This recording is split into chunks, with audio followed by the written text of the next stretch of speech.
الحمد لله وحده والصلاة والسلام على من لا نبي بعده أما بعد فأعوذ بالله من الشيطان الرجيم بسم الله الرحمن الرحيم لا يحب الله الجهر بالسوء من القول إلا من ظلم صدق الله العظیم۔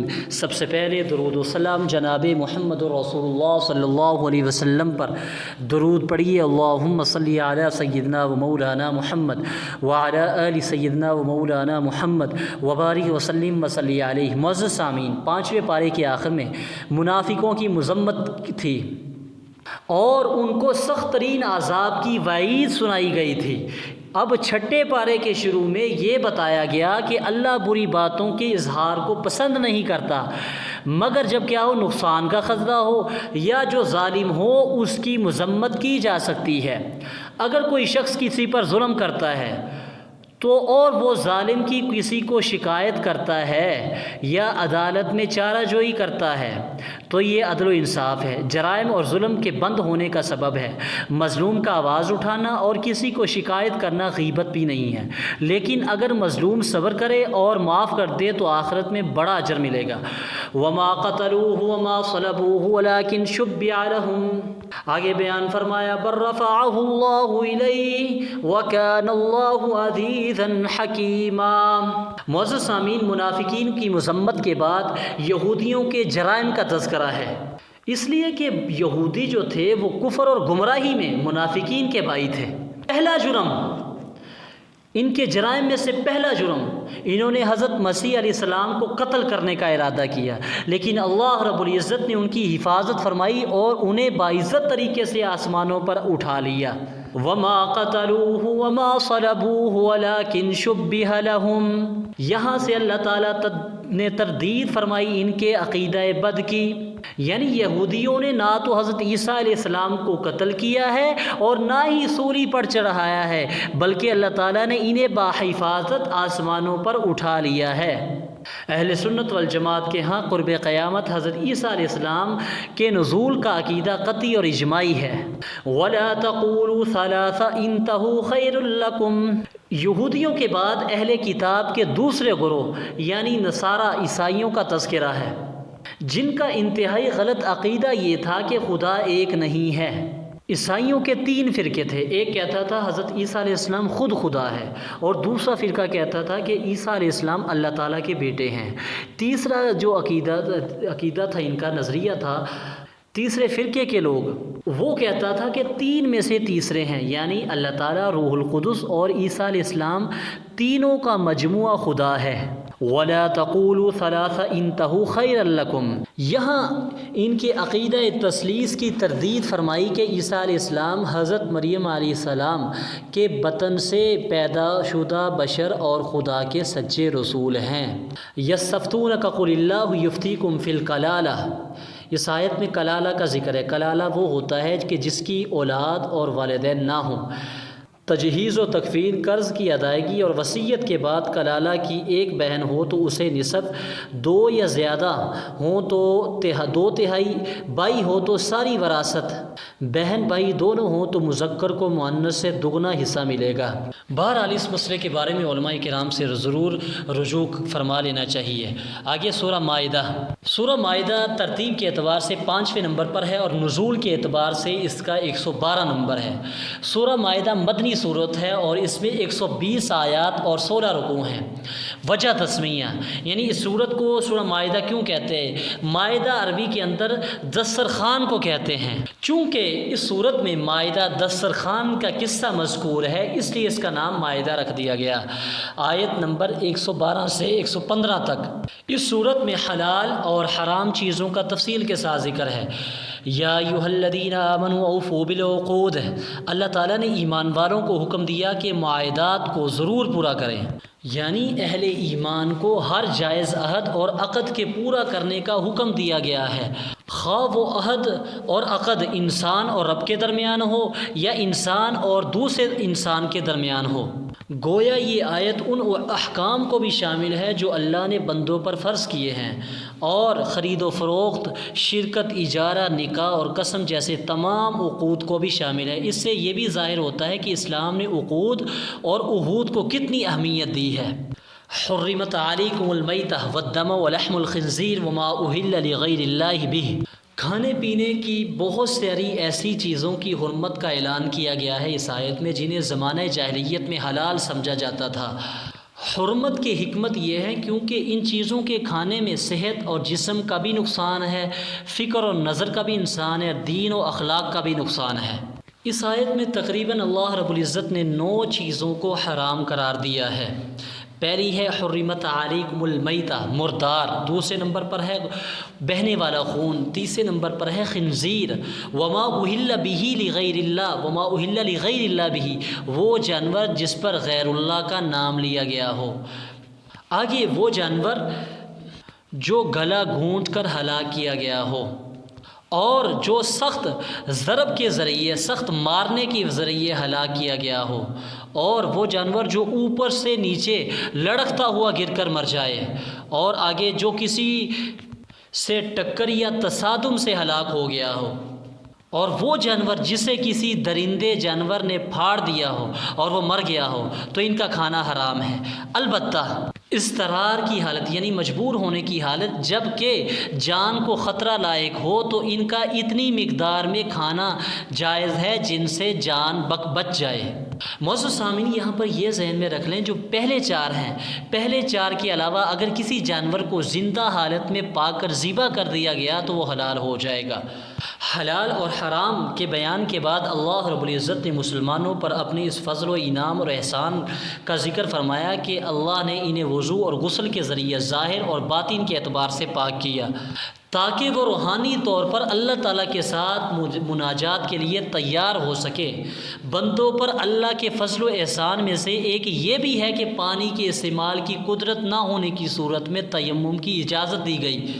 اسلامی شریعت بالکل آسان شریعت ہے، اس میں قدم قدم پر بندوں کی مجبوریوں کا لحاظ رکھا گیا ہے۔ چنانچہ اس پارے کے 6 رکوع میں فرمایا گیا ہے کہ اللہ تعالیٰ تم پر تنگی نہیں کرنا چاہتا، بلکہ وہ چاہتا ہے کہ تمہیں پاک کر دے اور تمہارے اوپر احسان پورا کر دے تاکہ تم شکر کرنے والے بن جاؤ۔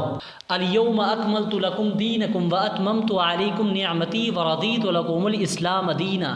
یہ قرآن کریم کی احکام کے اعتبار سے نازل ہونے والی آخری آیت ہے۔ اللہ تعالیٰ نے یوم عرفہ میدان عرفات میں اعلان فرمایا کہ اللہ تعالیٰ نے اپنے نبی محمد صلی اللہ علیہ وسلم پر دین کو کامل فرما دیا ہے۔ دین کے مکمل ہونے کا معنی یہ ہے کہ اللہ تعالیٰ نے کچھ مسائل قرآن کریم میں بیان فرمائے، کچھ احادیث میں، اور کچھ مسائل کے لیے قرآن و حدیث میں اصول بتا دیے جن کی روشنی میں باقی ماندہ مسائل کو نکالا جائے گا۔ ان مسائل کو نکال کر دینے کے لیے اللہ تعالیٰ نے امت کو فقہائے کرام، بڑے بڑے علماء کرام عطا فرمائے۔ وطعام الذین اوتوا الکتاب حل لکم وطعامکم حل لہم، یہاں سے طعام سے مراد ذبیحہ ہے، یعنی اہل کتاب کا ذبیحہ مسلمانوں کے لیے حلال ہے، اور مسلمانوں کا ذبیحہ اہل کتاب کے لیے حلال ہے۔ اہل کتاب سے مراد وہ لوگ جو کسی ایسی آسمانی کتاب پر ایمان رکھتے ہوں جس کی قرآن و سنت تصدیق کرتے ہوں، یعنی توراۃ، زبور، انجیل اور جو ہے نا صحف ابراہیم، موسیٰ۔ لہٰذا یہود و نصارہ یہ سب اہل کتاب میں سے ہے، لیکن آج کے دور میں اہل کتاب کا ذبیحہ کھانا یہ حلال نہیں ہے۔ آگے یا ایھا الذین آمنوا کونوا قوامین للہ شہداء بالقسط، اللہ تعالیٰ نے مسلمانوں کو عدل و انصاف قائم کرنے کا حکم دیا اس آیت میں۔ دوستوں سے معاملہ ہو یا دشمنوں سے، عدل و انصاف کے حکم پر قائم رہو، نہ تو کسی تعلق کی بنا پر اس میں کمزوری آئے اور نہ ہی کسی سے دشمنی عداوت کی وجہ سے اس میں کمزوری آئے۔ وقالت الیہود والنصارى نحن ابناء اللہ، یہود و نصارہ کا دعویٰ تھا کہ ہم اللہ تعالیٰ کے بیٹے اور محبوب ہیں۔ پہلے میں نے عرض کیا کہ یہودی یہ کہتے تھے کہ ہم ہی جنت میں جائیں گے، عیسائی بھی یہ کہتے تھے کہ ہم ہی جنت میں جائیں گے۔ یہاں بھی اس آیت کو بتایا جا رہا ہے کہ ان یہودیوں کا جو دعویٰ تھا وہ بیان کیا جا رہا ہے اس آیت میں کہ ہم اللہ تعالیٰ کے بیٹے اور محبوب ہیں، چونکہ ہم انبیاء کی اولاد ہیں، اس لیے گناہ بھی کریں تو اس پر ناراضگی نہیں ہوگی۔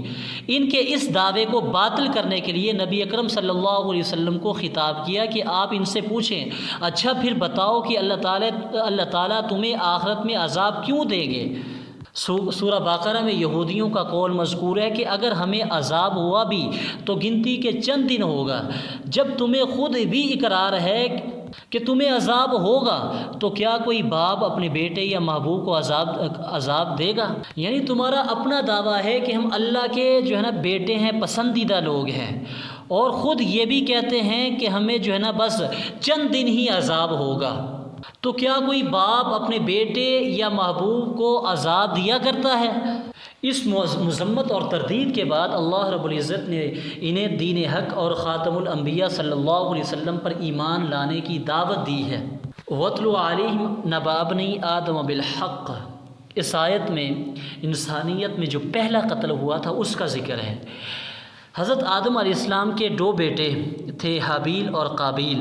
حضرت آدم علیہ السلام اور اماں حوا جب دنیا میں آئے، اولاد کا سلسلہ شروع ہوا تو ہر حمل سے جڑواں اولاد پیدا ہوتی تھی، ایک لڑکا اور ایک لڑکی، ان کا آپس میں نکاح نہیں ہو سکتا تھا، یہ حقیقی بہن بھائی سمجھے جاتے تھے، اور دوسرے حمل سے پیدا ہونے والے لڑکے سے اس لڑکی کا نکاح جائز تھا۔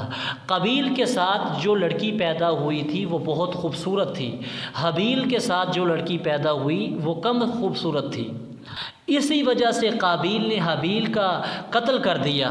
وہ چاہتا تھا کہ جو لڑکی میرے ساتھ پیدا ہوئی ہے وہی میرے نکاح میں دی جائے، لیکن حضرت آدم علیہ السلام کی شریعت کے مطابق ان کا آپس میں نکاح نہیں ہو سکتا تھا۔ حضرت آدم علیہ السلام نے اس اختلاف کو ختم کرنے کے لیے فرمایا کہ تم دونوں قربانی کرو، جس کی قربانی قبول ہو جائے گی یہ لڑکی اسی کو دی جائے گی۔ حابیل کی قربانی قبول ہو گئی، لیکن قابیل کی قربانی جو تھی وہ قبول نہ ہوئی۔ قابیل کو اور زیادہ غصہ آیا، اس نے اپنے بھائی حابیل کو قتل کر دیا۔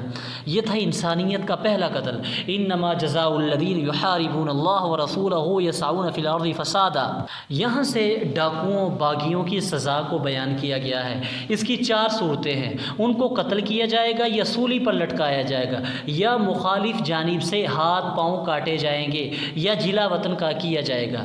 ڈاکوؤں نے دارالاسلام کی کسی بھی مسلمان یا غیر مسلم کو قتل کیا، مال نہیں لوٹا، تو ان کی سزا صرف قتل ہے۔ اگر کسی کو قتل بھی کیا اور مال بھی لوٹا تو زندہ سولی پر لٹکا کر نیزے سے پیٹ کو چاک کر دیا جائے گا۔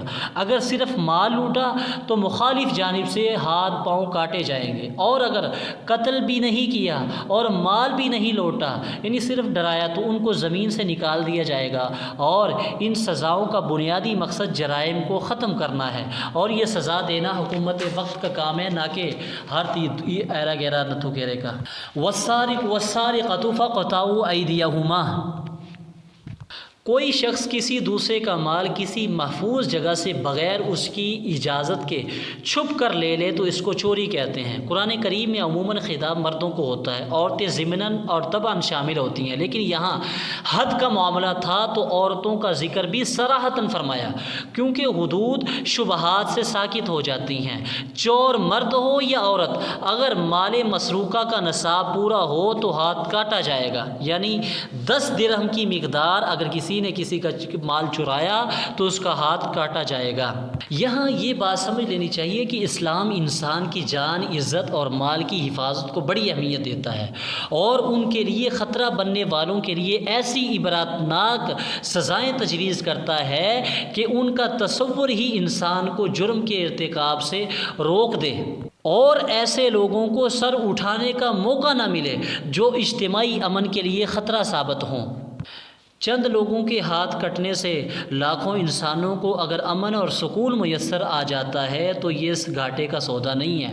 آج کی دنیا جو کہ جرائم کی کثرت کی وجہ سے جہنم کا نمونہ بن چکی ہے، چیخ چیخ کر اسلامی قوانین اور حدود کے نفاذ کی دعوت دے رہے ہیں۔ یا ایھا الرسول لا یحزنک الذین یسارعون فی الکفر، یہاں مذکورہ 3 فرقوں کی عادت کو بیان کیا گیا ہے۔ یہ لوگ اللہ تعالیٰ کے احکام اور ہدایات کے مقابلے میں اپنی خواہشات اور اپنی آراء کو مقدم رکھتے ہیں، اللہ تعالیٰ کے احکامات میں تعویلات کر کے اپنی خواہشات کے مطابق بنانے کی فکر میں لگے رہتے ہیں۔ یہاں ان لوگوں کی دنیا اور آخرت میں رسوائی اور انجام بدکار کا ذکر ہے۔ یا ایھا الذین آمنوا لا تتخذوا الیہود والنصارى اولیاء، یہود و نصارہ سے دلی دوستی رکھنے سے ممانعت ہے اس آیت میں۔ معزز سامعین، ذرا غور فرمائیں کتنی دفعہ یہ آیت آ گئی ہے کہ اے ایمان والو یہود و نصارہ کو دوست مت بناؤ، یہ تمہارے ساتھ کبھی مخلص نہیں ہو سکتے، ان سے دوستی رکھنے میں نقصانات ہیں، اس لیے تمہارا یارانہ صرف اور صرف مسلمانوں سے ہونا چاہیے۔ یہی دستور یہود و نصارہ کا بھی ہے کہ وہ اپنی قوم کے علاوہ کسی اور سے دلی دوستی نہیں کرتے۔ اب اگر اس قرآنی حکم کے باوجود بھی کوئی مسلمان یہود و نصارہ سے دلی دوستی کرے گا تو وہ اسی قوم کا فرد کہلانے کے قابل ہوگا۔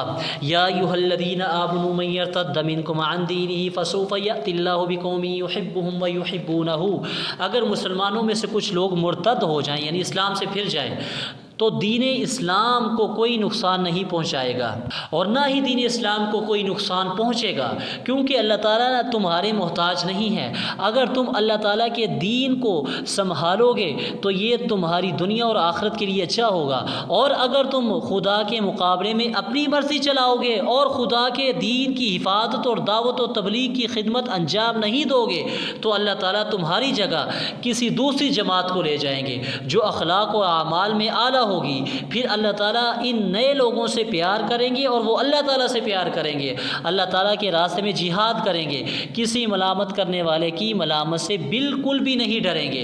یا ایھا الرسول بلغ ما انزل الیک من ربک، نبی صلی اللہ علیہ وسلم کو تبلیغ کی تاکید کی جا رہی ہے اور ساتھ ساتھ تسلی بھی دی جا رہی ہے کہ جو کچھ آپ پر نازل کیا جائے وہ سب بغیر کسی جھجک اور روک ٹوک کے لوگوں تک پہنچا دیں، کوئی برا مانے یا بھلا یا مخالفت کرے یا قبول کرے، آپ کسی کی پرواہ نہ کریں، اور تسلی بھی دی کہ تبلیغ دین میں کفار آپ کا کچھ نہیں بگاڑ سکتے۔ یہی وجہ ہے کہ رسول اکرم صلی اللہ علیہ وسلم نے پوری زندگی اس فریضے کی ادائیگی میں اپنی پوری ہمت اور قوت صرف کر دی۔ لَتَجِدَنَّ أَشَدَّ النَّاسِ عَدَاوَةً لِلَّذِينَ آمَنُوا الْيَهُودَ وَالَّذِينَ أَشْرَكُوا وَلَتَجِدَنَّ أَقْرَبَهُمْ مَوَدَّةً لِلَّذِينَ آمَنُوا الَّذِينَ قَالُوا إِنَّا نَصَارَىٰ۔ آخر میں ایک بات یہ فرمائی کہ دیکھو تمہارے دشمن یہود بھی ہیں اور مشرکین بھی اور عیسائی بھی، تینوں تمہارے مخالف ہیں، لیکن ان تینوں میں سے یہودی اور مشرک مسلمانوں کے ساتھ نفرت، دشمنی اور کینہ زیادہ رکھتے ہیں، اور عیسائی یہودیوں کی نسبت نرم دل ہیں۔ اللہ تعالیٰ کی بات برحق ہے، جو فرمایا 100% درست ہے۔